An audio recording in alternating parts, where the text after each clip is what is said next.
ਸਤਿ ਸ਼੍ਰੀ ਅਕਾਲ। ਅੱਜ ਮੈਂ ਬੜੀ ਇੰਪੋਰਟੈਂਟ ਜਿਹੜੀ ਘੋਸ਼ਣਾ ਹੈਗੀ ਹੈ ਜਲੰਧਰ ਵਾਸੀਆਂ ਨਾਲ ਸਾਂਝੀ ਕਰਨੀ ਹੈ। ਸਭ ਤੋਂ ਪਹਿਲਾਂ ਤਾਂ ਮੈਂ ਤੁਹਾਡਾ ਧੰਨਵਾਦ ਕਰਦਾ ਹਾਂ ਕਿ ਪਿਛਲੇ ਲੰਬੇ ਸਮੇਂ ਦੌਰਾਨ 9 ਦਿਨ ਮਾਰਚ ਦੇ ਹੋ ਗਏ, ਸਮਝੋ 23 ਤਰੀਕ ਨੂੰ ਕਰਫਿਊ ਲੱਗਿਆ ਸੀਗਾ, 30 ਦਿਨ ਅਗਲੇ ਮਹੀਨੇ ਦੇ ਹੋ ਗਏ ਅਪ੍ਰੈਲ ਦੇ, ਔਰ 17 ਦਿਨ ਇਸ ਮਹੀਨੇ ਦੇ, ਔਰ ਇਹ ਕੁੱਲ 56 ਦਿਨ ਜਿਹੜਾ ਹੈਗਾ ਕਰਫਿਊ ਲੱਗਿਆ ਰਿਹਾ। ਤੁਸੀਂ ਸਾਰਿਆਂ ਨੇ ਇੰਨਾ ਸਹਿਯੋਗ ਦਿੱਤਾ, ਮੈਂ ਇਹਦੇ ਲਈ ਤੁਹਾਡਾ ਤਹਿ ਦਿਲੋਂ ਸ਼ੁਕਰਗੁਜ਼ਾਰ ਹਾਂ। ਔਰ ਇਸ ਸਮੇਂ ਦੌਰਾਨ ਜਿਹੜੇ ਵੀ ਕਰਮਚਾਰੀਆਂ ਨੇ, ਪੁਲਿਸ ਕਰਮਚਾਰੀਆਂ ਨੇ, ਹੈਲਥ ਕਰਮਚਾਰੀਆਂ ਨੇ, ਸੈਨੀਟੇਸ਼ਨ, ਸਿਵਲ ਦੇ, ਰੇਲਵੇ ਦੇ, ਬਹੁਤ ਲੋਕਾਂ ਨੇ, ਐਸੈਂਸ਼ੀਅਲ ਸਰਵਿਸਿਜ਼ ਵਾਲੇ ਜਿਹੜੇ ਹੌਕਰਸ ਨੇ, ਸਭ ਨੇ ਕੰਮ ਕੀਤਾ। ਸਭ ਦਾ ਧੰਨਵਾਦ। ਅੱਜ ਦੀਆਂ ਜਿਹੜੀਆਂ ਇੰਪੋਰਟੈਂਟ ਅਨਾਉਂਸਮੈਂਟਸ ਨੇ, ਇੱਕ ਤਾਂ ਇਹ ਹੈ ਕਿ ਕੱਲ੍ਹ ਅੱਧੀ ਰਾਤ 17 ਮਈ ਦੀ ਅੱਧੀ ਰਾਤ ਤੋਂ ਕਰਫਿਊ ਹੈ ਜਿਹੜਾ ਉਹ ਖਤਮ ਕਰ ਦਿੱਤਾ ਗਿਆ, ਔਰ ਉਹਦੇ ਤਾਬੇ ਜਿਹੜੇ ਵੀ ਕੋਈ ਆਰਡਰ ਕੀਤੇ ਗਏ ਸੀ, ਜਿਹੜੀਆਂ ਵੀ ਬੰਦਸ਼ਾਂ ਸੀਗੀਆਂ, ਉਹ ਖਤਮ ਕੀਤੀਆਂ ਜਾਂਦੀਆਂ ਨੇ। ਪਰੰਤੂ ਭਾਰਤ ਸਰਕਾਰ ਔਰ ਪੰਜਾਬ ਸਰਕਾਰ ਦੇ ਹੋਮ ਅਫੇਅਰਸ ਡਿਪਾਰਟਮੈਂਟ ਦੇ ਜਿਹੜੇ ਸਰਕੂਲਰਸ ਪ੍ਰਾਪਤ ਹੋਏ ਨੇ, ਉਹਨਾਂ ਦੇ ਤਹਿਤ 31 ਮਈ ਤੱਕ, ਭਾਵ ਅਗਲੇ 14 ਦਿਨਾਂ ਤੱਕ ਲਾਕਡਾਊਨ ਹੈ ਜਿਹੜਾ ਉਹ ਜਾਰੀ ਰਹੇਗਾ। ਲਾਕਡਾਊਨ ਤੋਂ ਭਾਵ ਇਹ ਹੈ ਕਿ ਰਾਤ ਦੇ 7 ਵਜੇ ਤੋਂ ਲੈ ਕੇ ਸਵੇਰ ਦੇ 7 ਵਜੇ ਤੱਕ 7 PM to 7 AM ਐਸੈਂਸ਼ੀਅਲ ਸੇਵਾਵਾਂ ਨੂੰ ਛੱਡ ਕੇ ਬਾਹਰ ਜਿਹੜੀ ਆਮਦ ਰਫਤ ਹੈ, ਬਾਹਰ ਨਿਕਲਣ ਦੀ ਮਨਾਹੀ ਹੋਵੇਗੀ। ਇਸ ਤੋਂ ਇਲਾਵਾ ਹੁਣ ਜਿਹੜਾ ਹੈਗਾ, ਜਿਹੜੀਆਂ ਗਤੀਵਿਧੀਆਂ ਤੇ ਮਨਾਹੀ ਹੋਵੇਗੀ ਪੂਰੇ ਜਲੰਧਰ ਜ਼ਿਲ੍ਹੇ 'ਚ, school, college, educational institutions, training institute, coaching institute, ਜਿਸ 'ਚ ਕਿ ਆਈਲੈਟ ਵਾਲੇ ਵੀ ਆ ਜਾਂਦੇ ਆ, ਜਿਹੜੇ ਕੋਈ +1 +2 ਦੀ ਕੋਚਿੰਗ ਦਿੰਦੇ ਆ ਉਹ ਵੀ, ਕੋਈ ਇੰਗਲਿਸ਼ ਦੀ, ਸਾਰੇ ਬੰਦ ਰਹਿਣਗੇ। ਪਰ ਇਹ ਆਨਲਾਈਨ ਤੇ ਡਿਸਟੈਂਸ ਲਰਨਿੰਗ ਜਿਹੜੀ ਹੈਗੀ ਹੈ ਉਹ ਕੰਟੀਨਿਊ ਕਰ ਸਕਦੇ ਨੇ। ਔਰ ਇਹਦੇ ਨਾਲੋਂ ਨਾਲ, ਕਿਉਂਕਿ ਅੱਗੇ ਦਫ਼ਤਰਾਂ ਵਾਲੀ ਗੱਲ ਆਊਗੀ, ਤਾਂ ਐਜੂਕੇਸ਼ਨ ਇੰਸਟੀਟਿਊਸ਼ਨ ਦਾ ਜਿਹੜਾ ਦਫ਼ਤਰ ਹੈਗਾ, ਉਹਦਾ ਜਿਹੜਾ ਦਫ਼ਤਰੀ ਸਟਾਫ ਹੈ, ਮੰਨ ਲਓ ਕਿਸੇ ਨੇ ਤਨਖਾਹ ਬਣਾਉਣੀ ਹੈ, ਆਨਲਾਈਨ ਕੋਈ ਡਾਟਾ ਅਪਲੋਡ ਕਰਨਾ ਹੈ, ਕੋਈ ਬੱਚਿਆਂ ਨੂੰ ਕਿਤਾਬਾਂ ਡਿਸਪੈਚ ਕਰਨੀਆਂ ਹੈਗੀਆਂ, ਉਹ ਦਫ਼ਤਰ ਆ ਕੇ ਖੋਲ੍ਹ ਸਕਦੇ ਨੇ। ਬਟ ਆਈ ਐਮ ਰਿਪੀਟਿੰਗ, ਕੋਈ ਵੀ ਸਟੂਡੈਂਟ ਜਾਂ class school, college, institute, coaching institute 'ਚ ਨਹੀਂ ਆਊਗਾ। ਜੇਕਰ ਕੋਈ ਇੱਦਾਂ ਕਲਾਸਾਂ ਲਾਉਂਦਾ ਪਾਇਆ ਗਿਆ ਤਾਂ ਉਹਦੇ ਵਿਰੁੱਧ ਕਾਰਵਾਈ ਕੀਤੀ ਜਾਊਗੀ। ਇਸ ਤੋਂ ਇਲਾਵਾ ਹੋਟਲ, ਰੈਸਟੋਰੈਂਟ ਔਰ ਹਸਪਿਟੈਲਿਟੀ ਨਾਲ ਜੁੜੇ ਹੋਏ ਜਿਹੜੇ ਹੋਰ ਅਦਾਰੇ ਨੇ, ਭਾਵ ਮੈਰਿਜ, ਬੈਂਕਟ ਵਗੈਰਾ, ਇਹ ਸਾਰੇ ਜਿਹੜੇ ਹੈਗੇ ਆ ਬੰਦ ਰਹਿਣਗੇ। ਪਰੰਤੂ ਇਹਨਾਂ ਦੀ ਜਿਹੜੀ ਕਿਚਨ ਹੈ ਉਹਨੂੰ ਕਿਸ ਮੰਤਵ ਲਈ ਚਲਾਇਆ ਜਾ ਸਕਦਾ ਹੈ? ਰੈਸਟੋਰੈਂਟ, ਈਟਰੀਜ਼, ਹਲਵਾਈ, ice cream shops, juice shops, bakery shops, ਇਹ ਜਿਹੜੀਆਂ ਹੈਗੀਆਂ ਨੇ ਸਵੇਰ 7 AM ਤੋਂ ਸ਼ਾਮ ਦੇ 6 PM ਤੱਕ ਖੋਲ੍ਹ ਸਕਦੇ। ਸਾਰੇ cinema hall, shopping mall, gym, swimming pool, entertainment park, theatre, bar, auditorium, assembly hall, banquets, similar place ਜਿਹੜੇ ਹੈਗੇ ਉਹ ਬੰਦ ਰਹਿਣਗੇ। ਇਸ ਤੋਂ ਇਲਾਵਾ ਸਾਰੀਆਂ social, political, sports, entertainment, academic, cultural, religious function, other similar gatherings, ਇਹ ਸਾਰੀਆਂ ਬੰਦ ਰਹਿਣਗੀਆਂ। ਇਸ ਤੋਂ ਇਲਾਵਾ ਜਿੰਨੇ ਵੀ ਸਾਡੇ ਧਾਰਮਿਕ ਸਥਾਨ ਨੇ, ਚਾਹੇ ਉਹ ਕਿਸੇ ਵੀ ਧਰਮ ਦੇ ਹੋਣ, ਰਿਲੀਜੀਅਸ ਪਲੇਸਿਸ ਆਫ ਵਰਸ਼ਿਪ ਜਿਹੜੇ ਹੈਗੇ ਆ ਪਬਲਿਕ ਦੇ ਲਈ ਬੰਦ ਰਹਿਣਗੇ। ਪਰ ਉੱਥੇ ਰੋਜ਼ਾਨਾ ਦੀ ਜਿਹੜੀਆਂ ਮੂਰਤੀਆਂ ਦੀ ਜਾਂ ਕੋਈ ਧਾਰਮਿਕ ਕਿਤਾਬਾਂ ਦੀ, ਜਾਂ ਕੋਈ ਜਿਵੇਂ ਗੁਰਦੁਆਰਾ ਸਾਹਿਬਾਨ ਦੇ ਵਿੱਚ ਪ੍ਰਕਾਸ਼ ਹੁੰਦਾ ਹੈਗਾ, ਜਿਹੜੇ ਧਾਰਮਿਕ ਅਕੀਦੇ ਨਾਲ ਜੁੜੇ ਹੋਏ ਜਿਹੜੇ ਪੁਜਾਰੀ ਨੇ, ਜਾਂ ਕੋਈ ਭਾਈ ਸਾਹਿਬ ਨੇ, ਜਾਂ ਕੋਈ ਪਾਦਰੀ ਨੇ, ਜਾਂ ਕੋਈ ਮੌਲਵੀ ਨੇ, ਉਹ ਆਪਦੀ ਡੇ ਟੂ ਡੇ ਜਿਹੜੀ ਹੈਗੀ ਹੈ ਉਹ ਅਕੀਦਤ ਪੇਸ਼ ਕਰ ਸਕਦੇ ਨੇ। ਪਰ ਲੋਕਾਂ ਦੇ ਲਈ ਧਾਰਮਿਕ ਸਥਾਨਾਂ 'ਤੇ ਜਾਣ ਦੀ ਮਨਾਹੀ ਹੈ, ਔਰ ਇਹ ਸਾਰਾ ਲੋਕਾਂ ਦੇ ਭਲੇ ਲਈ ਕੀਤਾ ਜਾ ਰਿਹਾ ਤਾਂ ਕਿ ਉਹਨਾਂ ਨੂੰ ਇਹ ਬਿਮਾਰੀ ਦਾ ਫੈਲਾਅ ਨਾ ਹੋਵੇ। ਫਿਰ ਉਸ ਤੋਂ ਇਲਾਵਾ ਜਿਹੜੇ ਬੱਸ ਤੇ ਵਹੀਕਲਸ ਨੇ ਉਹ ਅਲਾਊਡ ਨੇ। ਅਗਰ ਇੰਟਰਸਟੇਟ ਬੱਸ ਨੇ ਮੂਵ ਕਰਨਾ ਹੈ ਤਾਂ ਦੂਜੇ ਸਟੇਟ ਤੋਂ ਪ੍ਰਵਾਨਗੀ ਲੈ ਕੇ, ਜਿਹੜਾ government of India MHA the SOP ਹੈ, ਸਟੈਂਡਰਡ ਆਪਰੇਟਿੰਗ ਪ੍ਰੋਸੀਜਰ, ਉਹਦੇ ਮੁਤਾਬਕ ਬੱਸਾਂ ਚੱਲ ਸਕਦੀਆਂ ਨੇ। ਇੰਟਰਾ ਸਟੇਟ ਮੂਵਮੈਂਟ ਵੀ ਜਿਹੜੀਆਂ SOP ਗਵਰਨਮੈਂਟ ਦੀ ਹੈਗੀ ਹੈ, ਸਟੈਂਡਰਡ ਆਪਰੇਟਿੰਗ ਪ੍ਰੋਸੀਜਰ MHA ਦਾ, ਉਹਦੇ ਮੁਤਾਬਕ ਚੱਲ ਸਕਦੀ ਹੈ। ਟੈਕਸੀ ਤੇ ਐਗਰੀਗੇਟਰ ਇਹ ਵੀ ਚੱਲ ਸਕਦੇ ਨੇ ਗਵਰਨਮੈਂਟ ਦੀਆਂ ਹਦਾਇਤਾਂ ਦੇ ਮੁਤਾਬਕ ਜਾਂ ਟਰਾਂਸਪੋਰਟ ਡਿਪਾਰਟਮੈਂਟ ਦੀਆਂ। Bicycle, rickshaw, auto rickshaw allowed subject to the compliance of the SOP। 2 wheeler ਇਹ ਵੀ ਅਲਾਊਡ ਹੈਗੇ ਨੇ। 4 ਵੀਲਰ ਹੈ ਇਹ ਵੀ ਅਲਾਊਡ ਨੇ। ਹੁਣ ਤੁਸੀਂ ਪੁੱਛੋਗੇ ਇਸ ਤੇ ਮੋਟਾ ਅਸੂਲ ਕੀ ਹੈ? ਥੰਬ ਰੂਲ ਜਿਹਨੂੰ ਆਪਾਂ ਕਹਿੰਦੇ ਹਾਂ। ਥੰਬ ਰੂਲ ਇਹ ਹੈ ਕਿ ਜਿੰਨੀ ਵਹੀਕਲ ਦੀ ਕਪੈਸਿਟੀ ਹੈ ਉਸ ਤੋਂ ਅੱਧੀ ਤੇ ਚੱਲਣਾ ਹੈਗਾ। ਜੇ 2 ਵੀਲਰ ਹੈ ਤਾਂ ਉਸ ਤੇ ਪਿਲੀਅਨ ਰਾਈਡਿੰਗ, ਮਤਲਬ ਪਿੱਛੇ ਨਹੀਂ ਕੋਈ ਬੈਠੂਗਾ, ਇਕੱਲਾ ਇੱਕ ਬੰਦਾ 2 ਵੀਲਰ ਨੂੰ ਚਲਾਊਗਾ। ਅਗਰ 4 ਵੀਲਰ ਹੈ ਤਾਂ ਉਹਦੇ ਵਿੱਚ ਇੱਕ ਡਰਾਈਵਰ ਤੇ 2 ਸਵਾਰੀਆਂ ਪਿਛਲੀ ਸੀਟ ਤੇ, ਉਹ ਬਹਿ ਸਕਦੀਆਂ ਨੇ। ਅਗਰ 52 ਸੀਟਰ ਬੱਸ ਹੈ ਤਾਂ ਉਸ 'ਚ 30 ਬੰਦੇ ਬਹਿ ਸਕਦੇ ਨੇ, ਅਗਰ 40 ਸੀਟਰ ਬੱਸ ਹੈ ਤਾਂ ਉਸ 'ਚ 20 ਬੰਦੇ ਬਹਿ ਸਕਦੇ ਆ, ਭਾਵ 50% ਕਪੈਸਿਟੀ 'ਤੇ ਚੱਲਣਗੇ। ਇਹਦੇ ਲਈ ਕੋਈ ਕਰਫਿਊ ਪਾਸ ਦੀ ਸਵੇਰ 7 ਵਜੇ ਤੋਂ ਸ਼ਾਮ ਦੇ 6 ਵਜੇ ਤੱਕ ਲੋੜ ਨਹੀਂ ਹੈਗੀ। ਸਪੋਰਟਸ ਕੰਪਲੈਕਸ ਔਰ ਸਟੇਡੀਆ ਇਹ ਖੁੱਲ੍ਹ ਸਕਦੇ ਨੇ, ਬੰਦੇ ਇੱਥੇ ਆ ਕੇ ਖੇਡ ਸਕਦੇ ਨੇ, ਸੈਰ ਕਰ ਸਕਦੇ ਨੇ, ਭੀੜ ਭੜੱਕਾ ਨਹੀਂ ਕਰਨਾ, ਸੋਸ਼ਲ ਡਿਸਟੈਂਸਿੰਗ ਰੱਖਣੀ ਹੈ। ਪਰ ਸਪੈਕਟੇਟਰਸ ਭਾਵ ਦਰਸ਼ਕਾਂ ਦੀ ਭੀੜ ਲਾਉਣ ਦੀ ਮਨਾਹੀ ਹੈਗੀ ਹੈ। ਇਸ ਤਰ੍ਹਾਂ ਕੋਈ ਪਿੰਡੂ ਖੇਡ ਮੇਲੇ ਵਗੈਰਾ ਕੋਈ ਨਹੀਂ ਕਰਾਏਗਾ, ਕਿਉਂਕਿ ਉਸ 'ਚ ਸਪੈਕਟੇਟਰ ਜਾਂ ਦਰਸ਼ਕ ਆਉਂਦੇ ਨੇ। ਇਸ ਤੋਂ ਇਲਾਵਾ ਸ਼ਹਿਰੀ ਖੇਤਰ ਦੇ ਜਿਹੜੇ ਭੀੜ ਵਾਲੀਆਂ ਰੇਹੜੀਆਂ ਜਾਂ ਕੋਈ ਮਾਰਕੀਟ ਐਸੋਸੀਏਸ਼ਨ, ਬਹੁਤ ਭੀੜੀਆਂ ਦੁਕਾਨਾਂ ਨੇ, ਉੱਥੇ SDM, DSP, ACP, ASP ਇਹ ਇਹਨਾਂ ਦੀ ਸਹਿਮਤੀ ਦੇ ਨਾਲ ਔਡ ਈਵਨ ਜਾਂ ਇਹਦੀ ਸਟੈਗਰਿੰਗ ਕਰਕੇ ਉੱਥੇ ਭੀੜ ਘਟਾਉਣ ਦੀ ਕੋਸ਼ਿਸ਼ ਕਰਨਗੇ, ਪਰ ਇਹ ਮਾਰਕੀਟ ਦੀ ਸਹਿਮਤੀ ਨਾਲ ਹੋਏਗਾ। ਵਾਲ ਕੱਟਣ ਵਾਲੀਆਂ ਦੁਕਾਨਾਂ ਤੇ ਸੈਲੂਨ ਬਾਰੇ ਬੜੇ ਦਿਨਾਂ ਤੋਂ ਲੋਕ ਪੁੱਛ ਰਹੇ ਸੀ ਵੀ ਕੀ ਹੈ। ਸਵੇਰੇ 7 ਵਜੇ 7 AM to 6 PM ਇਹਨਾਂ ਨੂੰ ਖੋਲ੍ਹਣ ਦੀ ਆਗਿਆ ਹੈਗੀ ਹੈ, ਪਰ ਹੈਲਥ ਵਿਭਾਗ ਵੱਲੋਂ ਜੋ ਵੀ ਇੰਸਟਰਕਸ਼ਨਾਂ ਨੇ, ਬਾਰ-ਬਾਰ ਸੈਨੀਟਾਈਜ਼ ਕਰਨਾ, ਹੱਥ ਧੋਣੇ, ਮੂੰਹ ਤੇ ਮਾਸਕ ਪਾ ਕੇ ਸਾਰਾ ਕੰਮ ਕਰਨਾ, ਇਹ ਸਾਰਾ ਆਪਾਂ ਧਿਆਨ ਰੱਖਣਾ ਹੈਗਾ ਔਰ ਬਹੁਤ ਹੀ ਜ਼ਿਆਦਾ ਲੋੜ ਪੈਣ ਤੇ ਇਹਨਾਂ ਥਾਵਾਂ ਤੇ ਜਾਣਾ ਹੈ। ਇਸ ਤੋਂ ਇਲਾਵਾ ਉਸਾਰੀ ਤੇ ਖੇਤੀਬਾੜੀ, ਚਾਹੇ ਸਰਕਾਰੀ ਹੋਵੇ ਚਾਹੇ ਪ੍ਰਾਈਵੇਟ ਹੋਵੇ, ਇਹਦੇ ਤੇ ਕੋਈ ਮਨਾਹੀ ਨਹੀਂ, ਇਹਨੂੰ ਬਿਲਕੁਲ ਆਮ ਵਾਂਗ ਕੀਤਾ ਜਾ ਸਕਦਾ ਹੈ। 65 ਸਾਲ ਤੋਂ ਉੱਪਰ ਦੇ ਵਿਅਕਤੀ ਜਾਂ ਜਿਨ੍ਹਾਂ ਨੂੰ ਕੋਮੋਰਬਿਡ ਬਿਮਾਰੀਆਂ ਨੇ, ਜਿਵੇਂ ਕਿ ਕਿਸੇ ਨੂੰ ਸ਼ੂਗਰ ਹੈ ਜਾਂ ਬਹੁਤ ਹੀ ਕੋਈ ਕਿਡਨੀ ਦੀ ਬਿਮਾਰੀ ਹੈ, ਪਹਿਲਾਂ ਹੀ ਪ੍ਰੀ ਡਿਸਪੋਜ਼ਡ ਹੈ ਹੋਰ ਬਿਮਾਰੀਆਂ ਦੇ ਨਾਲ, ਗਰਭਵਤੀ ਮਹਿਲਾਵਾਂ ਨੇ ਤੇ ਬੱਚੇ ਨੇ 10 ਸਾਲ ਤੋਂ ਛੋਟੇ, ਉਹ ਘਰੇ ਰਹਿਣ ਦੀ ਸਲਾਹ ਦਿੱਤੀ ਜਾਂਦੀ ਹੈ ਤੇ ਹੁਕਮ ਵੀ ਦਿੱਤਾ ਜਾਂਦਾ ਹੈ, ਜਦ ਤੱਕ ਕਿ ਬਹੁਤ ਹੀ ਜ਼ਿਆਦਾ ਕੋਈ ਐਸੈਂਸ਼ੀਅਲ ਕੰਮ, ਭਾਵ ਕੋਈ ਮੈਡੀਕਲ ਸੇਵਾ ਜਾਂ ਕੋਈ ਬਹੁਤ ਐਸਾ ਨਾ ਟਾਲਣਯੋਗ ਕੰਮ ਹੋਵੇ, ਉਹਦੇ ਲਈ ਬਾਹਰ ਆ ਸਕਦੇ ਨੇ। ਸਰਕਾਰੀ, ਅਰਧ ਸਰਕਾਰੀ ਤੇ ਜਿਹੜੇ ਔਨ ਡਿਊਟੀ ਕਰਮਚਾਰੀ ਨੇ, ਸੈਂਟਰਲ ਗਵਰਨਮੈਂਟ ਦੇ, ਸਟੇਟ ਗਵਰਨਮੈਂਟ ਦੇ, ਸੈਮੀ ਗਵਰਨਮੈਂਟ ਦੇ, ਆਰਮੀ ਦੇ, ਪੁਲਿਸ ਦੇ, ਪੈਰਾਮੈਡੀਕਲ ਜਿਹੜਾ ਸਾਡਾ ਫੋਰਸਿਸ ਨੇ, ਇਹ ਸਾਰੇ ਜਿਹੜੇ ਹੈਗੇ ਨੇ ਇਹ ਆਪਦੀ ਡਿਊਟੀ ਤੇ ਆਮ ਵਾਂਗ ਆ ਸਕਦੇ ਨੇ। ਇਹਨਾਂ ਦੇ ਦਫ਼ਤਰ ਦੇ ਜੋ ਨਿਯਮ ਨੇ, ਕਿੰਨਾ % ਸਟਾਫ ਨੇ ਆਉਣਾ, ਉਹ ਉੱਦਾਂ ਆਉਂਦੇ ਰਹਿਣਗੇ। ਇਸ ਤੋਂ ਇਲਾਵਾ ਜਿੰਨੇ ਵੀ ਸਾਡੇ ਡਾਕਟਰ ਤੇ ਮੈਡੀਕਲ ਸਟਾਫ ਹੈ, ਇਹਨਾਂ ਦੀ 24 ਘੰਟੇ ਮੂਵਮੈਂਟ ਤੇ ਕੋਈ ਮਨਾਹੀ ਨਹੀਂ ਹੈਗੀ, ਐਂਬੂਲੈਂਸ ਵੀ ਮੂਵ ਕਰ ਸਕਦੀ ਹੈ। ਜਿੰਨੇ ਵੀ ਸਾਡੇ ਟਰੱਕ ਨੇ, ਜਿੰਨੇ ਵੀ ਗੁੱਡਸ ਕੈਰੀਅਰ ਨੇ, ਟੈਂਪੋ ਨੇ, ਕੋਈ ਸਮਾਨ ਢੋਂਦੇ ਨੇ, ਚਾਹੇ ਖਾਲੀ ਹੈ ਭਰੇ, ਇਹਨਾਂ ਨੂੰ ਕਸ਼ਮੀਰ ਤੋਂ ਕੰਨਿਆ ਕੁਮਾਰੀ ਤੱਕ ਜਾਂ ਪੂਰੇ ਪੰਜਾਬ 'ਚ ਕਿਤੇ ਕੋਈ ਪਾਸ ਦੀ ਲੋੜ ਨਹੀਂ ਹੈਗੀ। ਜਿਹੜੇ ਵੀ ਕੋਈ ਵਪਾਰੀ ਵੀਰ ਨੇ ਕੋਈ ਸਮਾਨ ਭੇਜਣਾ, ਉਹ ਭੇਜ ਸਕਦਾ। ਇਸ ਤੋਂ ਇਲਾਵਾ ਜਿਹੜੀਆਂ ਮੈਂ ਗਤੀਵਿਧੀਆਂ ਦੱਸਿਆ ਕਿ ਮਨਾਹੀਯੋਗ ਨੇ, ਔਰ ਕੰਟੇਨਮੈਂਟ ਜ਼ੋਨ ਨੂੰ ਛੱਡ ਕੇ ਬਾਕੀ ਸਾਰੀਆਂ ਥਾਵਾਂ ਤੇ ਜਲੰਧਰ ਜ਼ਿਲ੍ਹੇ ਦੀ ਹਦੂਦ ਅੰਦਰ ਸਾਰੇ ਉਦਯੋਗ, ਸਾਰੀਆਂ ਦੁਕਾਨਾਂ, ਸਾਰੇ ਵਪਾਰਕ ਅਦਾਰੇ, ਸਾਰੇ ਪ੍ਰਾਈਵੇਟ ਤੇ ਸਰਕਾਰੀ ਦਫ਼ਤਰ ਅਤੇ ਹੋਰ ਗਤੀਵਿਧੀਆਂ 7 AM ਸਵੇਰੇ 7 ਵਜੇ ਤੋਂ ਲੈ ਕੇ ਸ਼ਾਮ 6 ਵਜੇ ਤੱਕ ਆਮ ਵਾਂਗ ਚੱਲਣ ਦੀ ਆਗਿਆ ਹੋਏਗੀ, ਪ੍ਰੋਵਾਈਡਡ ਕਿ ਕੋਵਿਡ ਸੰਬੰਧੀ ਜਿਹੜੀਆਂ ਵੀ ਹਦਾਇਤਾਂ ਨੇ ਤੇ ਸੋਸ਼ਲ ਡਿਸਟੈਂਸਿੰਗ ਹੈ ਉਹਦਾ ਆਪਸ 'ਚ ਇਹ ਧਿਆਨ ਰੱਖਣਗੇ। ਜਿਹੜਾ ਵੀ ਕੋਈ ਵਿਅਕਤੀ ਬਾਹਰ ਆਏਗਾ ਉਹਨੂੰ ਮਾਸਕ ਪਹਿਨਣੀ ਜ਼ਰੂਰੀ ਹੋਵੇਗੀ, ਨਹੀਂ ਤਾਂ ਜੁਰਮਾਨਾ ਹੋਏਗਾ ਜੇ ਨਹੀਂ ਪਹਿਨਦਾ। ਪਬਲਿਕ ਥਾਵਾਂ ਤੇ ਥੁੱਕਣ ਦੀ ਮਨਾਹੀ ਹੋਵੇਗੀ ਤੇ ਜਿੰਨੇ ਵੀ ਵਹੀਕਲ ਨੇ ਉਹ 50% ਕਪੈਸਿਟੀ ਤੇ ਚੱਲਣਗੇ ਤੇ ਸੋਸ਼ਲ ਡਿਸਟੈਂਸਿੰਗ ਦਾ ਧਿਆਨ ਰੱਖਣਗੇ। ਹੁਣ ਤੁਸੀਂ ਪੁੱਛੋਗੇ ਵੀ ਕੰਟੇਨਮੈਂਟ ਜ਼ੋਨ ਕੀ ਨੇ। ਸਿਵਲ ਸਰਜਨ ਸਾਹਿਬ ਤੇ ਐਪੀਡੈਮੋਲੋਜਿਸਟ ਤੇ ਹੈਲਥ ਡਿਪਾਰਟਮੈਂਟ, ਕਿਉਂਕਿ DC ਨੂੰ ਨਹੀਂ ਪਤਾ ਵੀ ਕਿਹੜਾ ਕੰਟੇਨਮੈਂਟ ਜ਼ੋਨ ਹੈ, ਉਹ ਸਾਨੂੰ ਇੱਕ ਲਿਸਟ ਦਿੰਦੇ ਆ। ਜਿਹੜੀ ਲਾਸਟ ਲਿਸਟ ਸਾਡੇ ਕੋਲੇ ਆਈ ਹੈ ਉਹ 16 ਤਰੀਕ ਨੂੰ ਆਈ ਹੈ।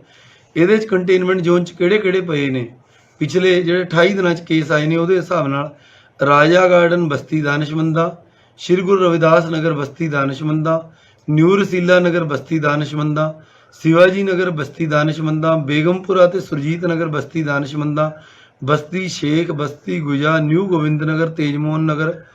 इस तो इलावा काजी महला, किला महला, रस्ता महला, भैरू बाजार, लाल बाजार, जटपुरा, पुरानी सब्जी मंडी, बसंत नगर, न्यू गोविंद नगर, अमन नगर।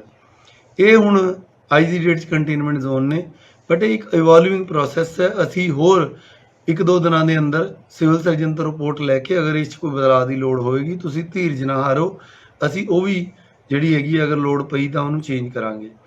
गवर्नमेंट के प्राइवेट ऑफिस जिहड़े 7 AM to 6 PM मैं कहा, पर जिहड़े भी कोई दफ्तर का 9 to 5 टाइम है या 10 to 4 टाइम है, वो उस दफ्तर की मर्जी होगी कि उन्हें किन्ने बजे तक खोलना है। ये दो गल्लां मैं बड़ियां स्पष्ट कर दिना।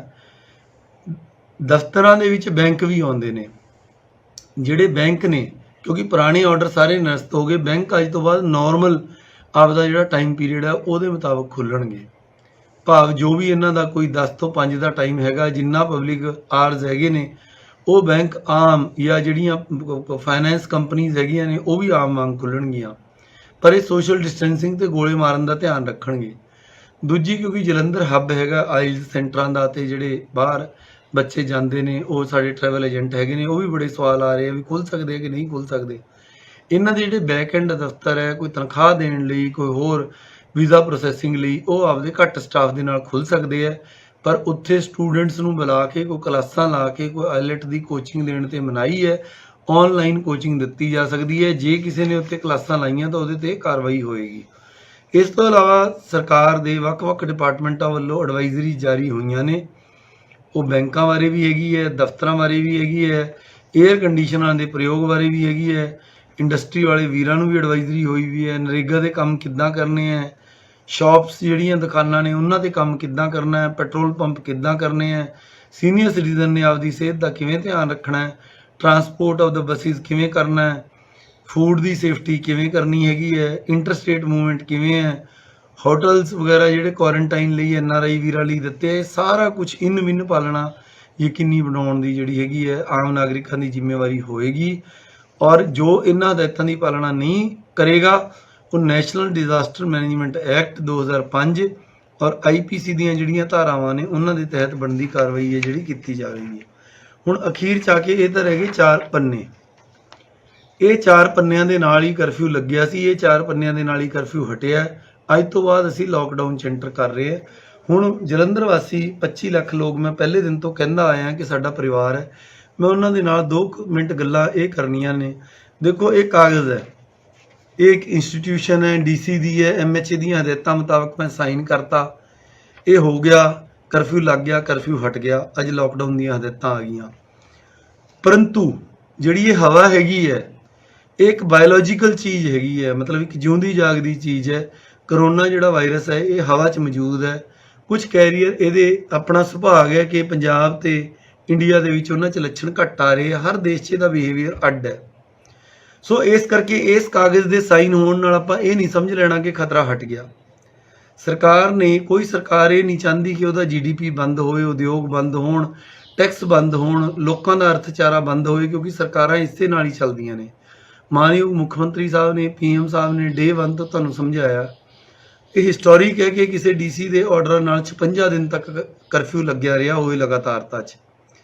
ਹੁਣ ਇਹ 56 ਦਿਨਾਂ 'ਚ ਮੈਨੂੰ ਯਾਦ ਹੈ 15-16 ਮਾਰਚ ਤੱਕ ਸਾਡੇ ਆਫੀਸਰ ਜਦੋਂ ਆਉਂਦੇ ਅਸੀਂ ਹੱਥ ਮਿਲਾਉਂਦੇ ਹੋਏ ਸਮਝਦੇ ਕਿ ਹੱਥ ਨਾ ਮਿਲਾਉਣਾ। ਕਈ ਵਾਰੀ ਹੱਸੀ ਵੀ ਆ ਜਾਂਦੀ ਕਿ ਵਾਕਈ ਆਪਾਂ ਹੱਥ ਮਿਲਾਉਣਾ ਕਿ ਨਹੀਂ ਮਿਲਾਉਣਾ, ਪਰ ਇਹ ਹੁਣ ਸਾਡੇ ਜ਼ਿਹਨ 'ਚ ਬਹਿ ਗਿਆ ਕਿ ਹੱਥ ਨਹੀਂ ਮਿਲਾਉਣਾ, ਆਪਸ 'ਚ ਦੂਰੀ ਰੱਖਣੀ ਆ। ਦੇਖੋ ਤੁਸੀਂ ਹੁਣ ਮੈਂ ਸੰਬੋਧਨ ਕਰਦੇ ਹੋਏ ਵੀ ਆ ਮਾਸਕ ਲਾਈ ਬੈਠਾ ਹੈਗਾ। ਸੋ ਤੁਸੀਂ ਦੇਖੋ ਇਹ ਚੀਜ਼ਾਂ ਦਾ ਪਾਲਣ ਕਰਨਾ ਹੈ।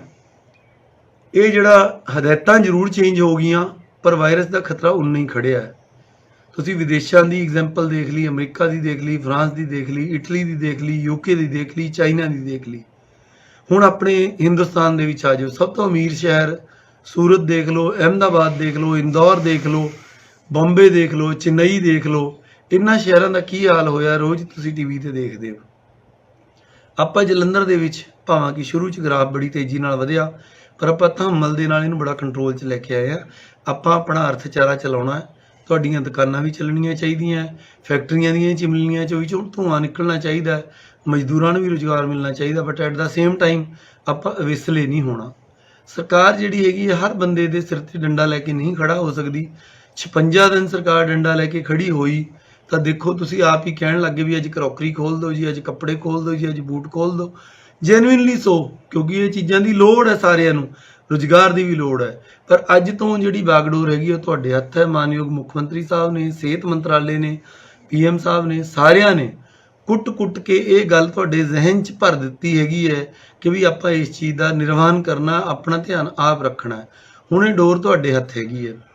ਮੈਨੂੰ ਗੁਰਬਖਸ਼ ਸਿੰਘ ਪ੍ਰੀਤਲੜੀ ਦਾ ਇੱਕ ਲੇਖ ਯਾਦ ਆਉਂਦਾ ਹੈ। ਉਹ ਇਹ ਕਹਿੰਦੇ ਆ ਵੀ ਜਾਨ ਬੰਦੇ ਨੂੰ ਐਡੀ ਪਿਆਰੀ ਹੁੰਦੀ ਹੈ ਵੀ ਜਦੋਂ ਇੱਕ ਕੀੜੀ ਦੀ ਜੂਨ ਆਪਾਂ ਕੀ ਸਮਝਦੇ ਹਾਂ ਵੀ ਕੀ ਕੀੜੀ ਦੀ ਜੂਨ ਹੋਊਗੀ, ਛੋਟੀ ਜਿਹੀ ਹੁੰਦੀ ਹੈ। ਜਦੋਂ ਤੁਸੀਂ ਘਰੇ ਕਦੇ ਮਾਰਨ ਦੀ ਕੋਸ਼ਿਸ਼ ਕਰੋ, ਜਦੋਂ ਤੁਸੀਂ ਕੀੜੀ ਨੂੰ ਮਾਰਨ ਦੀ ਕੋਸ਼ਿਸ਼ ਕਰਦੇ ਹੋ ਭੱਜ ਦੌੜ ਕਰਦੀ ਹੈ। ਕੋਈ ਕੀੜੇ ਨੂੰ ਤੁਸੀਂ ਮਾਰਨ ਦੀ ਕੋਸ਼ਿਸ਼ ਕਰਦੇ ਹੋ ਭੱਜ ਦੌੜ ਕਰਦਾ। ਆਪਣਾ ਮਨੁੱਖੀ ਜੀਵਨ ਹੈ, ਬੜਾ ਕੀਮਤੀ ਜੀਵਨ ਹੈ, ਬੜੀ ਘਾਲਣਾ ਨਾਲ ਹੀ ਮਿਲਦਾ ਹੈਗਾ।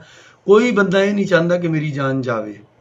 ਇਹ ਜਿਹੜਾ ਦੁਸ਼ਮਣ ਹੈਗਾ, ਜਿਵੇਂ ਪਲੇਗ ਫੈਲਦੀ ਸੀ ਪਹਿਲਾਂ, ਹੋਰ ਬਿਮਾਰੀਆਂ ਫੈਲਦੀਆਂ ਸੀ, ਇਹ ਬਾਹਰ ਹਵਾ 'ਚ ਤੁਰਿਆ ਫਿਰਦਾ ਹੈ। ਇਹ ਇੱਕ ਤਰ੍ਹਾਂ ਦਾ ਜ਼ੁਕਾਮ ਹੈ। ਜ਼ੁਕਾਮ ਤੁਹਾਨੂੰ ਹਰ ਸਾਲ ਹੁੰਦਾ ਹੈ। ਇਹ ਉੱਦਾਂ ਦਾ ਹੀ ਇੱਕ ਵਾਇਰਸ ਹੈ, ਥੋੜ੍ਹਾ ਜਿਹਾ ਸੀਰੀਅਸ ਕਿਸਮ ਦਾ ਜ਼ੁਕਾਮ ਹੈਗਾ। ਇਹ ਆਉਣ ਵਾਲੇ ਸਮੇਂ 'ਚ ਵੀ ਸਾਡੇ ਨਾਲ ਰਹੂਗਾ। ਰਿਸਰਚ ਜਾਰੀ ਹੈ, ਮੈਂ ਕੋਈ ਸਾਇੰਟਿਸਟ ਨਹੀਂ ਹੈਗਾ। ਸਾਇੰਟਿਸਟ ਸਾਡੇ ਇਸ ਖੋਜ ਤੇ ਲੱਗੇ ਹੋਏ ਨੇ। ਇਹ ਹੁਣ ਪਤਾ ਨਹੀਂ ਵੀ ਇਹਦੀ ਜਿਹੜਾ ਇਲਾਜ ਕਦੋਂ ਤੱਕ ਆਉਂਦਾ ਹੈ। ਹੁਣ ਤੁਸੀਂ ਦੇਖੋ, ਪੋਲੀਓ ਦਾ ਵਾਇਰਸ ਹੈ, ਉਹ ਸਦੀਆਂ ਤੱਕ ਰਿਹਾ। ਕਿੰਨੇ ਲੋਕ ਉਸ ਗੱਲ ਕਰਕੇ ਵਿਕਲਾਂਗ ਹੋ ਗਏ, ਕਿੰਨੇ ਲੋਕ ਦਿਵਿਆਂਗ ਬਣ ਗਏ ਉਸ ਕਰਕੇ। ਬੜੀ ਘਾਲਣਾ ਨਾਲ ਅਸੀਂ ਜਿਹੜਾ ਉਹਦੀ 2 ਬੂੰਦਾਂ ਆਈਆਂ ਪਿਛਲੇ 24-25 ਸਾਲ ਤੋਂ ਆਪਾਂ ਲੱਗੇ ਆ, ਹੁਣ ਜਾ ਕੇ ਕਿਤੇ ਆਪਾਂ ਵਾਇਰਸ ਫ੍ਰੀ ਹੋਏ ਹੈਗੇ ਆ। ਸੋ ਇੱਕ ਲੰਬੀ ਘਾਲਣਾ ਹੈਗੀ ਆ। ਹੁਣ ਹਰ ਘਰ ਨੂੰ ਆਪਣੀ ਲਛਮਣ ਰੇਖਾ ਆਪਣੀ ਖੁਦ ਹੀ ਖਿੱਚਣੀ ਪੈਣੀ ਹੈ। ਅਨਨੈਸੈਸਰੀਲੀ ਬਾਹਰ ਨਹੀਂ ਘੁੰਮਣਾ, ਔਰ ਇਸ ਗੱਲ 'ਚ ਕੋਈ ਸ਼ਾਨੋ ਸ਼ੌਕਤ ਨਹੀਂ ਸਮਝਣੀ। ਮੈਂ ਲੋਕਾਂ ਦੀਆਂ ਵੀਡੀਓਜ਼ ਦੇਖਦਾ, ਮੈਨੂੰ ਤਾਂ ਪਰਿਵਾਰ ਨਾਲ ਕਿਸੇ ਅਫਸਰ ਨੂੰ ਹੀ ਨਹੀਂ ਮਿਲਿਆ ਹੋਣਾ, ਸਾਰੇ ਹੀ ਰੁੱਝੇ ਹੋਏ ਸੀਗੇ। ਲੋਕ ਇਹ ਕਹਿ ਰਹੇ ਵੀ ਅਸੀਂ ਅੰਦਰ ਬੈਠੇ ਉਕਤਾ ਗਏ। ਤੁਸੀਂ ਕਿਸਮਤ ਵਾਲੇ ਹੋ ਕਿ ਤੁਹਾਨੂੰ ਆਪਦੇ ਪਰਿਵਾਰ ਨਾਲ ਸਮਾਂ ਮਿਲ ਰਿਹਾ, ਆਪਦੇ ਬੱਚਿਆਂ ਨੂੰ ਸਾਂਭੋ। ਸਰਕਾਰ ਨੇ ਬੜਾ ਸੋਚ ਸਮਝ ਕੇ ਅਗਲੇ ਹੁਕਮਾਂ ਤੱਕ ਜਿਹੜੇ ਸਕੂਲ ਕਾਲਜ ਜਿਹੜੇ ਆ ਬੰਦ ਕੀਤੇ ਆ, ਕਿਉਂਕਿ ਬੱਚਿਆਂ ਦੀ ਇਮਿਊਨਿਟੀ ਘੱਟ ਹੁੰਦੀ ਹੈ। ਤੁਸੀਂ ਇਹ ਸਾਰੀਆਂ ਗੱਲਾਂ ਆਪਣੇ ਲੜ ਬੰਨ੍ਹ ਲੈਣੀਆਂ ਨੇ। ਕੋਈ ਜ਼ਰੂਰੀ ਤੁਹਾਨੂੰ ਚੀਜ਼ ਲੋੜ ਹੈਗੀ ਹੈ, ਬਾਹਰ ਆਓ, ਖਰੀਦੋ, ਜ਼ਰੂਰ ਕਰੋ। ਗਰਮੀ ਦੇ ਮਹੀਨੇ 'ਚ ਵੈਸੇ ਵੀ ਆਪਾਂ ਕਹਿੰਦੇ ਹਾਂ ਵੀ ਲੂ ਲੱਗਦੀ ਹੈ। ਇਹ ਸਾਰੀਆਂ ਚੀਜ਼ਾਂ ਦਾ ਆਪਾਂ ਨਿਰਵਾਣ ਆਪ ਕਰਨਾ ਹੈਗਾ। ਅੱਜ ਤੋਂ ਬਾਅਦ ਇਹ ਡੋਰ ਤੁਹਾਡੇ ਹਵਾਲੇ ਹੈਗੀ ਹੈ। ਅੱਛਾ, ਦੂਜੀ ਗੱਲ, ਬਹੁਤ ਲੋਕ ਟੀਵੀ ਤੇ सेंसेशन ਆਉਂਦੀ है 208 केस जलंधर में पॉजिटिव, 5 और कोरोना के हुए। मैं ਤੁਹਾਡੇ ਨਾਲ ਸਾਂਝੀ ਕਰਨਾ ਚਾਹੁੰਦਾ ਹਾਂ ਕਿ 208 केस ਆਏ ਜ਼ਰੂਰ ਸੀ, ਬਟ ਅੱਜ ਦੀ ਡੇਟ 'ਚ ਜਿਹੜੇ ਐਕਟਿਵ ਕੇਸ ਨੇ ਉਹ 47 ਕੇਸ ਨੇ। 47 ਕੇਸ ਹੀ ਸਿਰਫ ਸਿਵਲ ਹਸਪੀਟਲ 'ਚ ਅੱਜ ਦੀ ਡੇਟ 'ਚ ਦਾਖਲ ਨੇ। ਬਾਕੀ ਸਾਰੇ ਬੰਦੇ ਰਾਜੀ ਬਾਜੀ ਹੋ ਕੇ ਆਪਦੇ ਘਰਾਂ ਨੂੰ ਚਲੇ ਗਏ ਆ। ਨੰਦੇੜ ਸਾਹਿਬ ਤੋਂ 26 ਯਾਤਰੀ ਆਏ ਸੀ, ਉਹ ਰਾਜੀ ਬਾਜੀ ਘਰਾਂ ਨੂੰ ਚਲੇ ਗਏ। 7 ਬੱਚੇ ਕੋਟੇ ਤੋਂ ਆਏ ਸੀਗੇ, ਉਹ ਰਾਜੀ ਬਾਜੀ ਹੋ ਕੇ ਘਰਾਂ ਨੂੰ ਚਲੇ ਗਏ। 18 ਬੰਦੇ ਮਜਨੂ ਕੇ ਟਿੱਲੇ ਤੋਂ ਆਏ ਸੀ, ਉਹ ਰਾਜੀ ਬਾਜੀ ਹੋ ਕੇ ਚਲੇ ਗਏ। ਹੋਰ ਉਸ ਤੋਂ ਇਲਾਵਾ 40-50 ਮਜ਼ਦੂਰ ਹੋਰ ਜਗ੍ਹਾ ਤੋਂ, ਜੈਸਲਮੇਰ ਤੋਂ, ਹੋਰ ਥਾਵਾਂ ਤੋਂ ਆਏ ਸੀ, ਸਾਰੇ ਚਲੇ ਗਏ। ਕੋਈ ਆਪਦੇ ਮਨ 'ਚ ਨੈਗੇਟਿਵਿਟੀ ਨਾ ਰੱਖੋ। ਆਪਣਾ ਜਲੰਧਰ 'ਚ ਆਪਾਂ ਇਹਨੂੰ ਬਹੁਤ ਹੱਦ ਤੱਕ ਤੁਹਾਡੇ ਸਹਿਯੋਗ ਨਾਲ ਕਾਬੂ ਕਰਨ 'ਚ ਕਾਮਯਾਬ ਹੋਏ ਆ। 5500 ਤੋਂ ਵੱਧ ਟੈਸਟ ਕੀਤੇ ਤਾਂ ਜਾ ਕੇ ਆਪਾਂ ਨੂੰ ਇਹ 208 ਕੇਸ ਮਿਲੇ ਸੀਗੇ। 208 ਚੋਂ ਸਿਰਫ 47 ਐਕਟਿਵ ਕੇਸ ਅੱਜ ਦੀ ਡੇਟ 'ਚ ਸਿਵਲ ਹਸਪਤਾਲ 'ਚ ਹੈਗੇ ਆ, ਔਰ ਮੈਨੂੰ ਉਮੀਦ ਹੈ ਕਿ ਆਉਣ ਵਾਲੇ ਦਿਨਾਂ 'ਚ ਇਹ ਵੀ ਬਿਲਕੁਲ ਠੀਕ ਠਾਕ ਹੋ ਜਾਣਗੇ। ਜਿੱਥੋਂ ਤੱਕ ਸਿਹਤ ਮਹਿਕਮੇ ਦੀ ਤਿਆਰੀ ਹੈ ਉਹ ਸਿਵਲ ਸਰਜਨ ਸਾਹਿਬ ਤੁਹਾਨੂੰ ਦੱਸਣਗੇ, ਪਰ 340 ਬੈੱਡ ਸਿਵਲ ਹਸਪਤਾਲ ਦੇ ਵਿੱਚ, 500 ਬੈੱਡ ਜਿਹੜੇ ਹੈਗੇ ਆ ਉਹ ਆਪਣਾ ਮੈਰੀਟੋਰੀਅਸ ਦੇ ਵਿੱਚ, ਔਰ ਇਸ ਤੋਂ ਇਲਾਵਾ NIC ਵਗੈਰਾ 'ਚ ਆਪਣੀ ਤਿਆਰੀ ਹੈ। ਪਰ ਆਪਾਂ ਇਸ ਤਰ੍ਹਾਂ ਦੀ NIT 'ਚ ਸੌਰੀ, ਪਰ ਆਪਾਂ ਇਸ ਤਰ੍ਹਾਂ ਦੀ ਯਾਨੀ ਕਿ ਗੱਲਬਾਤ ਕਰਨੀ ਹੈਗੀ ਹੈ ਕਿ ਇਹ ਬੈੱਡ ਖਾਲੀ ਰਹਿ ਜਾਣ। ਪਰਮਾਤਮਾ ਨਾ ਕਰੇ ਕਦੇ ਵੀ ਕੋਈ ਇਹਨਾਂ ਬੈੱਡਾਂ 'ਤੇ ਜਾਵੇ। ਅਜੇ ਆਪਾਂ ਨੂੰ ਪਤਾ ਨਹੀਂ ਕਿ ਇਹਦਾ ਵਰਸਟ ਆਉਣਾ ਹੈ ਕਿ ਵਰਸਟ ਲੰਘ ਗਿਆ। ਇੱਕ ਹਨੇਰੀ ਗੁਫਾ ਹੈ, ਔਰ ਹਨੇਰੀ ਗੁਫਾ 'ਚ ਆਪਾਂ ਤਾਂ ਹੀ ਬਚਾਂਗੇ, ਇੱਕ ਦੂਜੇ ਤੋਂ ਦੂਰੀ ਬਣਾ ਕੇ ਰੱਖੋ। ਦੂਜੀ ਗੱਲ ਇਹ ਹੈਗੀ ਹੈ ਵੀ ਬਹੁਤ ਬੰਦਿਆਂ ਨੂੰ ਇਹ ਹੈਗਾ ਕਿ ਵੀ ਇਹ ਕਿੰਨੇ ਕੁ ਦਿਨ ਇੱਦਾਂ ਦਾ ਮਾਹੌਲ ਚੱਲੂਗਾ। ਜਿਵੇਂ ਮੈਂ ਪਹਿਲਾਂ ਦੱਸਿਆ, ਆਪਾਂ ਸਾਰਿਆਂ ਨੂੰ ਇਸ ਲੰਬੀ ਘਾਲਣਾ ਲਈ ਤਿਆਰ ਹੋ ਕੇ ਰਹਿਣਾ ਪੈਣਾ। ਇਹ ਸਾਰਿਆਂ ਦੇ ਆਪਣੇ ਸਹਿਯੋਗ ਤੋਂ ਬਗੈਰ ਕੋਈ ਬੰਦਾ ਜੇ ਇਹ ਕਹੇ ਵੀ ਇਕੱਲਾ ਪ੍ਰਸ਼ਾਸਨ ਇਹਨੂੰ ਰੋਕ ਲੂਗਾ, ਇਕੱਲੀ ਸਰਕਾਰ ਰੋਕ ਲੂਗੀ, ਸਰਕਾਰ ਦੇ ਜਿਹੜੇ ਇੰਤਜ਼ਾਮਾਤ ਨੇ, PP ਕਿੱਟਾਂ ਸਾਡੇ ਕੋਲ ਪੂਰੀਆਂ ਆ ਗਈਆਂ। ਸੈਨੀਟਾਈਜ਼ਰ ਜਦੋਂ ਆਪਾਂ ਸ਼ੁਰੂ ਕੀਤਾ, ਲੋਕ ਮੈਨੂੰ ਖਬਰਾਂ ਪਾਉਂਦੇ ਸੀ ਵੀ ਬਲੈਕ ਹੋ ਰਹੀ ਹੈ। ਅੱਜ ਕੋਈ ਖਬਰ ਨਹੀਂ ਆਉਂਦੀ। ਲੋਕ ਕਹਿੰਦੇ ਸੀ ਜੀ ਸਾਨੂੰ ਮਾਸਕ ਨਹੀਂ ਮਿਲ ਰਹੇ, ਉਹ ਕੋਈ ਗੱਲ ਨਹੀਂ ਆ ਰਹੀ। ਮੈਂ ਕੈਮਿਸਟ ਵੀਰਾਂ ਦਾ ਵੀ ਧੰਨਵਾਦ ਕਰਦਾ ਕਿ ਇਨੀਸ਼ੀਅਲ ਟੀਥਿੰਗ ਟਰਬਲਸ ਤੋਂ ਬਾਅਦ ਸਾਡੇ ਨਾਲ ਪੂਰਾ ਸਹਿਯੋਗ ਕੀਤਾ। ਕੋਈ ਤੁਸੀਂ ਦੱਸੋ ਕੋਈ ਕਮੀ ਆਈ? ਕੋਈ ਕਮੀ ਨਹੀਂ ਆਈ। ਅੱਜ ਬਾਜ਼ਾਰ 'ਚ ਸਾਰੀਆਂ ਚੀਜ਼ਾਂ ਅਵੇਲੇਬਲ ਹੈਗੀਆਂ ਨੇ, ਔਰ ਵੀ ਆਰ ਬੈਟਰ ਪ੍ਰੀਪੇਅਰਡ। ਸਾਡੇ ਕੋਲ ਹਸਪਤਾਲ ਵੀ ਬੈਟਰ ਤਿਆਰ ਨੇ, ਪਰ ਇਹਦਾ ਇਹ ਮਤਲਬ ਨਹੀਂ ਕਿ ਆਪਾਂ ਇਹ ਹਸਪਤਾਲ ਭਰਨੇ ਆ। ਹੁਣ ਇਹ ਸਾਰੀ ਡੋਰ ਮੈਂ 4-5ਵੀਂ ਵਾਰੀ ਇਹ ਰਿਪੀਟ ਕਰ ਰਿਹਾ, ਤੁਹਾਡੇ ਹੱਥ ਹੈ। ਰਹੀ ਕਿਸਾਨ ਵੀਰਾਂ ਦੀ ਗੱਲ, 5 ਲੱਖ ਤੋਂ ਉੱਤੇ metric tonne, 5.5 lakh metric tonne ਸਾਰੀ ਕਣਕ ਹੈ। ਬਿਲਕੁਲ ਬਿਲਕੁਲ ਇੱਕ ਰਵੇ ਜਿੰਨੀ ਵੀ ਪ੍ਰੋਬਲਮ ਨਹੀਂ ਆਉਣ ਦਿੱਤੀ ਸਰਕਾਰ ਨੇ, ਉਹ ਵੀ ਖਰੀਦੀ। ਕੋਈ ਸਬਜ਼ੀ ਵਾਲੇ ਨੂੰ ਕੋਈ ਪ੍ਰੋਬਲਮ ਨਹੀਂ ਆਈ। ਅੱਜ ਤੋਂ ਬਾਅਦ ਮੈਂ ਕੋਈ ਸਬਜ਼ੀ ਦੇ ਰੇਟ ਨਹੀਂ ਕੱਢਣੇ, ਉਹ ਕਰਫਿਊ ਸੀਗਾ ਤਾਂ ਕੱਢ ਰਿਹਾ ਸੀਗਾ। ਹੁਣ ਕਿਉਂਕਿ ਹਰ ਚੀਜ਼ ਖੁੱਲੀ ਹੈਗੀ ਹੈ, ਪਰ ਉਸ 'ਚ ਤੁਸੀਂ ਬਚਾਅ ਕਿੱਦਾਂ ਕਰਨਾ ਹੈ? ਸਬਜ਼ੀ ਨੂੰ ਪਹਿਲਾਂ ਧਰਨਾ ਹੈ, ਸੈਨੀਟਾਈਜ਼ ਕਰਨਾ ਹੈ, 24 ਘੰਟਿਆਂ ਬਾਅਦ ਵਰਤਣਾ ਹੈ। ਬੱਚਿਆਂ ਨੂੰ ਜੋ ਕਿਤਾਬ ਦੇਣੀ ਹੈ ਉਹ 24 ਘੰਟਿਆਂ ਬਾਅਦ ਦੇਣੀ ਹੈ। ਫਿਰ ਉਸ ਤੋਂ ਬਾਅਦ ਤੁਹਾਨੂੰ ਦਵਾਈਆਂ ਸਾਰੀਆਂ ਅਵੇਲੇਬਲ ਨੇ। ਕੋਈ ਤੁਸੀਂ ਇਹ ਦੱਸੋ ਵੀ ਤੁਹਾਨੂੰ ਕੋਈ ਚੀਨੀ, ਚੌਲ, ਕੋਈ ਕਮੀ ਕਦੇ ਆਈ ਹੋਵੇ? ਸਾਰੀਆਂ ਚੀਜ਼ਾਂ ਅਸੀਂ ਚਲਾਉਣ ਦੀ ਕੋਸ਼ਿਸ਼ ਕੀਤੀ ਹੈ, ਔਰ ਇਹ ਸਾਰਾ ਚਲਾਉਣ ਲਈ ਦਾਲਾਂ ਕਿੱਥੋਂ ਆਉਣੀਆਂ, ਚੀਨੀ ਕਿੱਥੋਂ ਆਉਣੀ ਹੈ, ਦੁੱਧ ਕਿੱਥੋਂ ਆਉਣੀ ਹੈ, ਬਹੁਤ ਸਾਰੀ ਪਲੈਨਿੰਗ ਔਰ એનર્ਜੀ ਲੱਗੀ ਹੈ। ਔਰ ਮੈਂ ਸ਼ਾਬਾਸ਼ ਦਿੰਦਾ ਪੁਲਿਸ ਅਫਸਰਾਂ ਦੀ ਉਸ ਟੀਮ ਨੂੰ, ਔਰ ਸਿਵਲ ਅਫਸਰਾਂ ਦੀ ਉਸ ਟੀਮ ਨੂੰ, ਜਿਹਨੇ ਸਾਰਾ ਕੁਝ ਕਾਮਯਾਬੀ ਨਾਲ ਇਹ ਸਾਰੀਆਂ ਚੀਜ਼ਾਂ ਨੂੰ ਨੇਪਰੇ ਚਾੜਿਆ ਹੈਗਾ। ਔਰ ਹੁਣ ਆਪਾਂ ਅੱਗੇ ਵੀ ਇਸੇ ਤਰ੍ਹਾਂ ਹੀ ਰਹਿਣਾ। ਇੱਕ ਲਾਸਟ ਗੱਲ ਜਿਹੜੀ ਮੈਂ ਦੱਸਣਾ ਚਾਹੁੰਦਾ, ਬਹੁਤ ਸਾਰੇ ਇੰਡਸਟਰੀਲਿਸਟ ਵੀਰਾਂ ਦੇ ਮਨ 'ਚ ਇਹ ਤੌਖਲਾ ਸੀ ਕਿ ਪੰਜਾਬ ਸਰਕਾਰ ਨੇ ਟ੍ਰੇਨਾਂ ਚਲਾ ਕੇ ਕਿ ਪ੍ਰਵਾਸੀ ਮਜ਼ਦੂਰ ਕਿਉਂ ਜਾ ਰਹੇ ਆ। ਜਲੰਧਰ ਜ਼ਿਲ੍ਹੇ ਨੇ ਉੱਚ ਪਹਿਲ ਲੈ ਕੇ 50 ਟ੍ਰੇਨਾਂ ਗਈਆਂ, ਹੁਣ ਤੱਕ 60,000 ਮਜ਼ਦੂਰ ਗਿਆ, ਜਦਕਿ 2.5 ਲੱਖ ਮਜ਼ਦੂਰ ਹੈ। 2.5 ਲੱਖ 'ਚੋਂ 60,000 ਕੀ ਹੁੰਦਾ ਹੈਗਾ? ਇਹ 25% ਵੀ ਨਹੀਂ ਬਣਦਾ ਹੈਗਾ, 25% ਵੀ ਨਹੀਂ ਬਣਦਾ, 25 ਤੋਂ ਵੀ ਥੋੜ੍ਹਾ ਜਿਹਾ 22-23% ਹੀ ਬਣਦਾ ਹੈਗਾ। ਤੁਸੀਂ ਇਹ ਦੇਖੋ, ਇਹਦੇ ਦੋ ਫਰਕ ਹੋਏ। ਜਦੋਂ ਵੀ ਤੁਸੀਂ ਕਿਸੇ ਮਹਾਮਾਰੀ ਦਾ ਰਿਕਾਰਡ ਚੱਕ ਕੇ ਦੇਖ ਲਓ, ਜਿਹੜੇ ਸਰਵੈਂਟ ਕੁਆਟਰਸ ਹੁੰਦੇ ਨੇ, ਜਿੱਥੇ ਲੇਬਰ ਰਹਿੰਦੀ ਹੈ, ਕਿਉਂਕਿ ਉਹ ਵਿਚਾਰੇ ਬੜੇ ਭੀੜੀ ਥਾਂ 'ਚ ਰਹਿੰਦੇ ਆ, ਇੱਕ ਇੱਕ ਕਮਰੇ 'ਚ 10-10 ਬੰਦੇ ਰਹਿੰਦੇ ਆ, ਔਰ ਜਦੋਂ ਇੱਕ ਵਾਰੀ ਉੱਥੇ ਫੈਲ ਜੇ ਤਾਂ ਉਹਦੇ ਨਾਲ ਜਿਹੜੇ ਬਾਕੀ ਲੋਕ ਹੁੰਦੇ ਆ ਉਹ ਵੀ ਸੁਰੱਖਿਅਤ ਨਹੀਂ ਹੁੰਦੇ। ਤੁਸੀਂ ਇਹ ਦੇਖੋ ਵੀ ਉਹਨਾਂ ਦੀ ਜਾਣ ਦੇ ਨਾਲ, ਭੀੜ ਦੇ ਨਾਲ ਬਾਕੀ ਸ਼ਹਿਰ ਵੀ ਜਿਹੜਾ ਹੈਗਾ ਉਹ ਸੁਰੱਖਿਅਤ ਹੋਇਆ ਹੈਗਾ। ਦੂਜੀ ਗੱਲ, ਜਿਹੜੀ ਲੇਬਰ ਮਾਰਕੀਟ ਹੈ, ਕਿਉਂਕਿ ਵੈਸਟਰਨ ਮਾਰਕੀਟਸ ਦੇ ਵਿੱਚ ਲੇਬਰ ਦੀ ਕਮੀ ਸਮਝ ਲਓ, ਜਾਂ ਉੱਥੇ ਡਿਮਾਂਡ ਦੀ ਕਮੀ ਸਮਝ ਲਓ, ਜੇ ਪ੍ਰੋਡਕਸ਼ਨ ਯੂਨਿਟ ਵੀ ਆਪਣੇ 100% ਤੇ ਨਹੀਂ ਚੱਲ ਰਹੇ, ਲੇਬਰ ਦੀ ਘੱਟ ਡਿਮਾਂਡ ਸੀਗੀ, ਘੱਟ ਲੇਬਰ ਆਪਣੇ ਕੋਲ ਰਹੇਗੀ, ਜਿੰਨੀ ਰਹੇਗੀ ਉਹ ਆਪਟੀਮਮ ਹੈ। ਹੁਣ ਜਿਹੜੀ ਰਹੂਗੀ ਉਹਨੂੰ ਰੁਜ਼ਗਾਰ ਵੀ ਮਿਲੂਗਾ, ਉਹ ਕਿਸੇ ਮੂਹਰੇ ਹੱਥ ਵੀ ਨਹੀਂ ਅੱਡੂਗੀ, ਇੰਡਸਟਰੀਲਿਸਟ ਦਾ ਵੀ ਕੰਮ ਚੱਲੂਗਾ, ਐਟ ਦਾ ਸੇਮ ਟਾਈਮ ਜਿਹੜੇ ਬੰਦੇ ਰਹਿਣਗੇ ਉਹਨਾਂ ਨੂੰ 4 ਪੈਸੇ ਵੀ ਮਿਲਣਗੇ, ਔਰ ਉਹਦੇ ਨਾਲ ਇੱਕ ਤਵਾਜ਼ਨ ਬਣਿਆ ਰਹੂਗਾ। ਤੁਸੀਂ ਇਹ ਦੇਖੋ ਵੀ ਜੇ ਤਵਾਜ਼ਨ ਨਾ ਬਣਾਇਆ ਜਾਂਦਾ, ਇਹ 60,000 ਵਿਹਲੇ ਬੰਦਿਆਂ ਨੂੰ ਅਸੀਂ ਬਿਠਾ ਕੇ ਰੱਖਦੇ, ਕੀ ਗਰੰਟੀ ਸੀ ਕਿ ਇਹ ਸੜਕਾਂ ਤੇ ਨਾ ਆਉਂਦੇ? ਜੋ ਸੂਰਤ 'ਚ ਹੋਇਆ, ਬੰਬੇ 'ਚ ਹੋਇਆ, ਜਿੱਦਾਂ ਦੇ ਪ੍ਰਦਰਸ਼ਨ ਹੋਏ, ਤੁਸੀਂ ਦੱਸੋ ਜਲੰਧਰ 'ਚ ਇੱਕ ਵੀ ਪ੍ਰਦਰਸ਼ਨ ਹੋਇਆ? ਆਪਣੇ ਸਟੇਟ ਰਿਸੋਰਸਿਸ, ਆਪਣਾ ਲੰਗਰ, ਆਪਣਾ ਰਾਸ਼ਨ, ਜੋ ਆਪਾਂ ਇਹਨਾਂ ਨੂੰ ਆਫਰ ਕਰ ਸਕਦੇ ਆ, ਸਾਰੀਆਂ ਚੀਜ਼ਾਂ ਦੀ ਇੱਕ ਲਿਮਿਟ ਹੈ। ਇਹਨਾਂ ਨੂੰ ਦਿੱਤੀ ਜਾਣ ਵਾਲੀ ਦਵਾਈ, ਖੁਦਾ ਨਾ ਕਰੇ ਬਿਮਾਰ ਹੋ ਜਾਣ, ਦਿੱਤੇ ਜਾਣ ਵਾਲੇ ਹਸਪੀਟਲ, ਉਹ ਵੀ ਸਾਰੀਆਂ ਚੀਜ਼ਾਂ ਲਿਮਿਟਡ ਸੀਗੀਆਂ। ਇਸ ਕਰਕੇ ਇਹ ਜਿਹੜੇ ਵਿਰਲਾ ਹੋਇਆ ਹੈਗਾ ਕੰਮ, ਇਹ ਵੀ ਇੱਕ ਆਪਣੇ ਹੱਕ 'ਚ ਹੀ ਹੈ। ਔਰ ਮੈਂ ਇੱਕ ਹੁਣ ਚੰਗਾ ਟ੍ਰੈਂਡ ਇਹ ਦੱਸਦਾ ਕਿ ਕੱਲ੍ਹ ਤੋਂ 20-25% ਮਾइग्रेंट लेबर ऐसी है ਜਿਹੜੀ ਕਿ फ़ोन ਤੇ ਕਹਿੰਦੀ ਹੈ ਕਿ ਸਰ ਹमें काम मिल गया, हम जाना नहीं चाहते। तो इंडस्ट्री ਵਾਲੇ ਆਪਦੇ ਮਨ 'ਚ ਇੱਕ ਕੌਨਫੀਡੈਂਸ ਰੱਖਣ, ਆਪਦਾ ਕੰਮ ਚਾਲੂ ਕਰਨ। ਹੁਣ ਜਿਹੜੀ ਲੇਬਰ ਹੈ ਉਹ ਰਿਟੇਨ ਹੋ ਰਹੀ ਹੈ, ਕਿਉਂਕਿ ਅੱਜ ਤੋਂ ਨਾਰਮਲ ਕੰਮ ਚਾਲੂ ਹੋ ਗਿਆ। ਤੇ ਇਹਨਾਂ ਗੱਲਾਂ ਦੇ ਨਾਲ ਹੀ ਮੈਂ ਦੁਬਾਰਾ ਤੋਂ, ਕਿਉਂਕਿ ਅੱਗੇ ਮੈਂ ਬੜੀ ਫ੍ਰੀਕੁਐਂਟਲੀ ਤੁਹਾਡੇ ਨਾਲ ਗੱਲਾਂ ਕਰਦਾ ਰਿਹਾ, ਅੱਜ ਥੋੜੀ ਜਿਹੀ ਲੰਬੀ ਗੱਲ ਕੀਤੀ ਹੈ ਕਿ ਕਰਫਿਊ ਅੱਜ ਹੋ ਗਿਆ, ਹੋ ਸਕਦਾ ਆਪਾਂ ਘੱਟ ਫ੍ਰੀਕੁਐਂਸੀ ਤੇ ਗੱਲਾਂ ਕਰੀਏ, ਪਰ ਤੁਸੀਂ ਇਹ ਗੱਲਾਂ ਲੜ ਬੱਲ ਲੈਣੀਆਂ। ਤੁਸੀਂ ਸਾਰੇ ਸਿਆਣੇ ਹੋ, ਮੇਰੇ ਨਾਲ ਤਾਂ ਕਿਤੇ ਵੱਧ ਸਿਆਣੇ ਹੋ, ਤੁਸੀਂ ਮੇਰੇ ਤੋਂ ਵੱਧ ਬਹੁਤ ਦੁਨੀਆ ਦੇਖੀ ਹੈ, ਤੁਸੀਂ ਬਾਹਰੋਂ ਸਾਨੂੰ ਓਬਜ਼ਰਵ ਕਰਦੇ ਹੋ, ਸਾਡੀਆਂ ਗਲਤੀਆਂ ਸਲਤੀਆਂ ਸਾਰੀਆਂ ਦੇਖਦੇ ਹੋ। ਜੇ ਕੋਈ ਰਹੀ ਵੀ ਹੋਈ ਤਾਂ ਉਹਨੂੰ ਮਾਫ ਕਰਿਓ, ਅਸੀਂ ਅੱਗੇ ਵੀ ਜ਼ੋਰ ਇਦਾਂ ਹੀ ਲਾਉਂਦੇ ਰਵਾਂਗੇ। ਸਾਡੀ ਮਨ 'ਚ ਜਾਂ ਨੇਕ ਨੀਤੀ 'ਚ ਕੋਈ ਫਰਕ ਨਹੀਂ ਹੈਗਾ, ਪਰ ਅਲਟੀਮੇਟਲੀ ਆਪਦਾ ਬਚਾਅ ਹਰ ਪਰਿਵਾਰ ਨੇ, ਹਰ ਬੱਚੇ ਨੇ, ਹਰ ਬਜ਼ੁਰਗ ਨੇ, ਹਰ ਮਹਿਲਾ ਨੇ, ਹਰ ਵਿਅਕਤੀ ਨੇ, ਸਭ ਨੇ ਤੁਸੀਂ ਆਪ ਨੇ ਕਰਨਾ। ਪਰਮਾਤਮਾ ਤੁਹਾਡੇ ਨਾਲ ਹੈਗਾ, ਆਪਣੇ ਨਾਲ ਹੈਗਾ, ਤੁਸੀਂ ਆਪਦੀ ਰੱਖਿਆ ਕਰੋ। ਔਰ ਅਸੀਂ ਸਰਕਾਰ ਵੱਲੋਂ ਦਿਨ ਰਾਤ ਇਦਾਂ ਹੀ ਅੱਗੇ ਵੀ ਲੱਗੇ ਰਵਾਂਗੇ। ਖੁਦਾ ਹਾਫਿਜ਼, ਔਰ ਪਰਮਾਤਮਾ ਤੁਹਾਡੀ ਇਦਾਂ ਹੀ ਚੜ੍ਹਦੀ ਕਲਾ, ਚੰਗੀ ਸਿਹਤ ਰੱਖੇ। ਧੰਨਵਾਦ।